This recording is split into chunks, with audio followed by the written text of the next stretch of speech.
What if Anakin Skywalker never had nightmares of Padme dying? Would he still turn to the dark side? Would Palpatine still try to pursue him? That's what we're going to go over today. Hope you guys enjoy, and let's just get right into the video. That's why I'm here. Our story begins on Coruscant, deep in the industrial sector, where Darth Sidious is working his Sith alchemy, focusing on Anakin Skywalker, trying to alter his mind, send him nightmares of his wife dying in childbirth. Sidious is doing what he does best, manipulating young Skywalker, but something was very different today. It was as if there was some sort of interference. And deep inside the Jedi Temple, in the meditation chamber, Jedi Council Masters Yoda, Obi-Wan, and Mace Windu were meditating together, trying to focus in on the darkness that surrounds Anakin.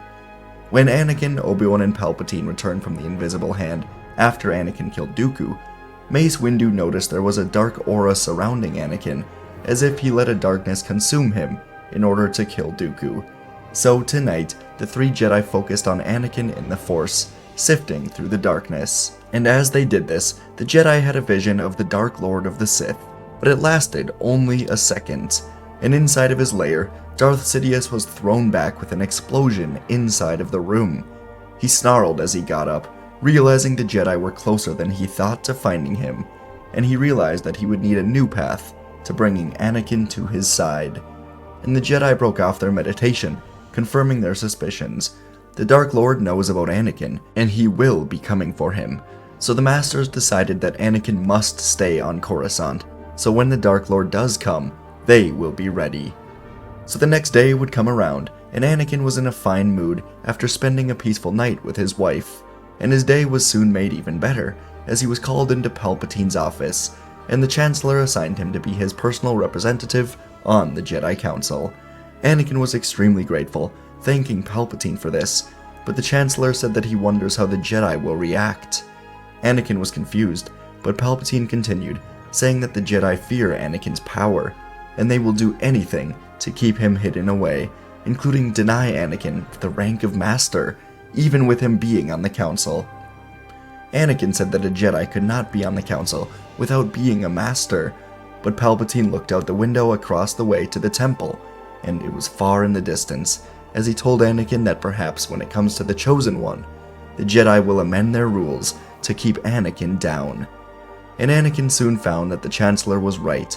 The Jedi Council begrudgingly allowed him to be on the Council, but denied him the rank of Master. In this scenario, Anakin wasn't exactly desperate to be made Master so he could get into the archives and save Padme. He more so just felt disrespected.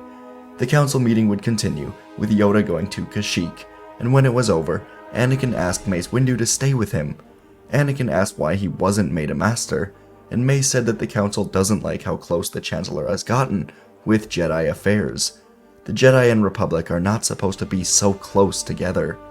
Anakin asked why they continue to fight the war for the Republic then, and Windu firmly replied that they fight for the people of this Republic, not for the Chancellor. It was all a lot of political answers, but soon enough, Kenobi entered back in, saying that he was waiting for Anakin. And then, together, Windu and Kenobi told Anakin that the real reason he was allowed on the Council was to spy on Palpatine. This shook Anakin. He really did not want to do this. And in the evening, after venting his frustrations to Padme, Anakin met Palpatine at the opera, where Palpatine continued his manipulations. He asked Anakin if he was right, if the council denied his mastery, and Anakin said yes. Palpatine nodded, as without the dreams, perhaps he could get Anakin to turn on the Jedi just by convincing him that they were evil, and he said that his fears only increase of the Jedi trying to take the Republic for themselves, and that they keep Anakin away because they fear that only he can stop them. Anakin asked why he would ever go against the Jedi. They fight for what is right and good in the galaxy. And Palpatine said that good is a point of view, urging Anakin to think. Palpatine continued, asking Anakin if the Jedi have done anything else to break his trust, such as violate the Constitution, break the Jedi Code, or betray a friend. In Anakin's mind, he thought all three of those things, as he was currently spying on Palpatine. Palpatine frowned and sighed, asking Anakin if he'd ever heard the tale of Darth Bane. Anakin said that he did know the name from legends, but not much else. Palpatine sat back, telling Anakin that the Sith much like the current Jedi, once had many members throughout the galaxy. But with so much power, the Sith began to think inwards, only about themselves, and they fought each other until Darth Bane, one of the only survivors, created the Rule of Two. Palpatine said he admired this, and he sees many similarities in the Jedi, but he can only wonder who will be the lone Jedi remaining when the Jedi Civil War does eventually come. Anakin was in shock, and he didn't believe any of this could happen. The Jedi were good, but now he wondered if they would spy on the Chancellor, what would they not do? And Anakin was beginning to be truly conflicted.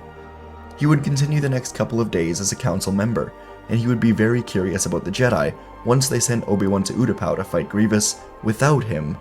First they ask him to spy on Palpatine, and then they send Obi-Wan away without Anakin, breaking up the best duo in the Order in perhaps the most important mission of the war. It made no sense. Anakin wondered what the Jedi were up to, and before long, Kenobi would engage Grievous, and Anakin was sent to inform the Chancellor of this. And upon arriving to Palpatine's office, Anakin had never been more conflicted about what was right and wrong within the Order. And soon, Palpatine would ask Anakin to sit down, as he has something to tell him. Palpatine has been waiting for this moment since the Jedi disrupted Anakin's nightmares. And now Palpatine began to unravel what he said was the truth. He asked Anakin if he remembers anything about his father, and Anakin said he did not have a father, that he was created by the Force itself, or so he was told. Palpatine smiled warmly, and he told Anakin that was not actually the truth, and Palpatine then said that he is Anakin's father.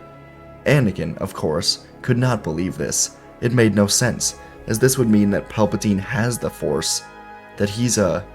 And Anakin stood up, igniting his lightsaber, and realizing that if this is true, Palpatine could be the Sith Lord. Palpatine was of course lying about all of this. Anakin truly had no father. He was created by the Force to counter a growing darkness in the galaxy, but Palpatine could lie about this.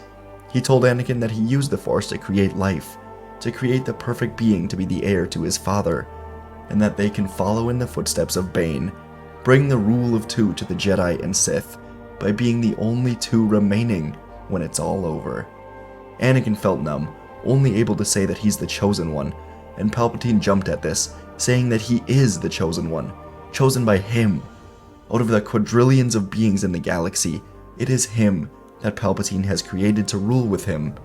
Anakin turned away, saying that he will turn Palpatine over to the Jedi Council, and Palpatine told Anakin that he could not do that.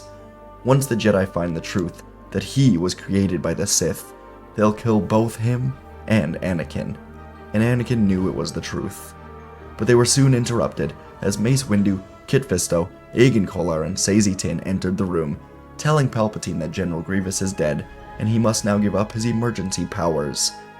Palpatine turned to Anakin, telling him that he must now decide whether his loyalty is to the Jedi or to the Republic, him and Padme.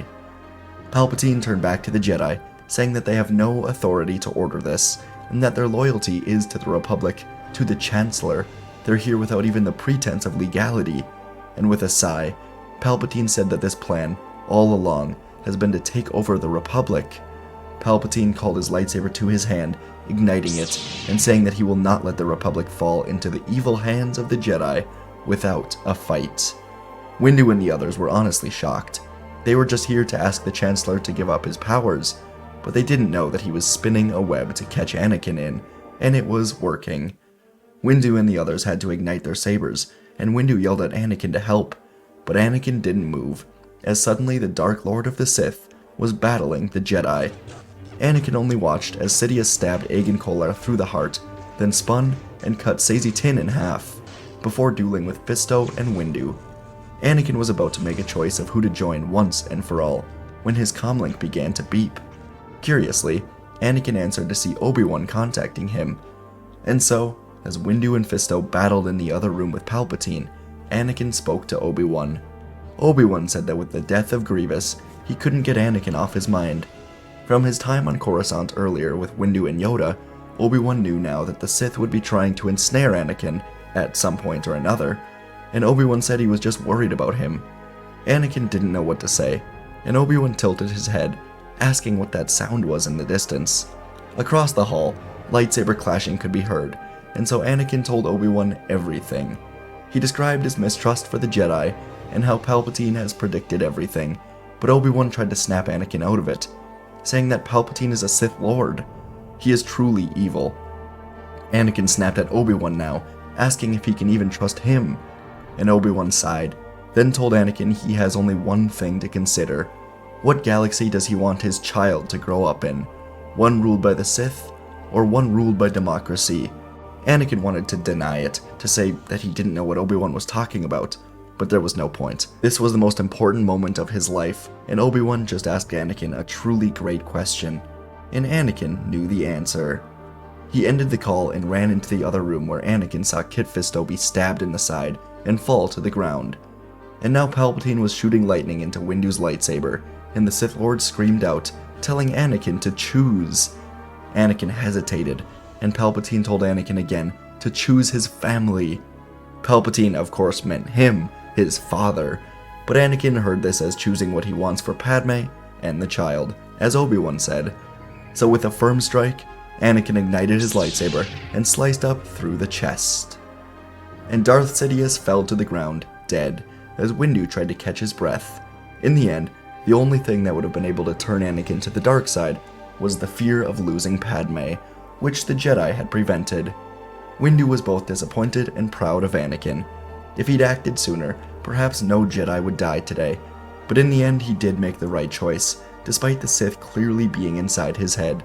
In the end, Anakin and Windu would grab the bodies of the fallen Jedi and return to the temple. Anakin stayed silent, hoping he made the right choice in the long run. And within a few days, as the war came to an end, Anakin saw that it was Palpatine who was wrong about the Jedi.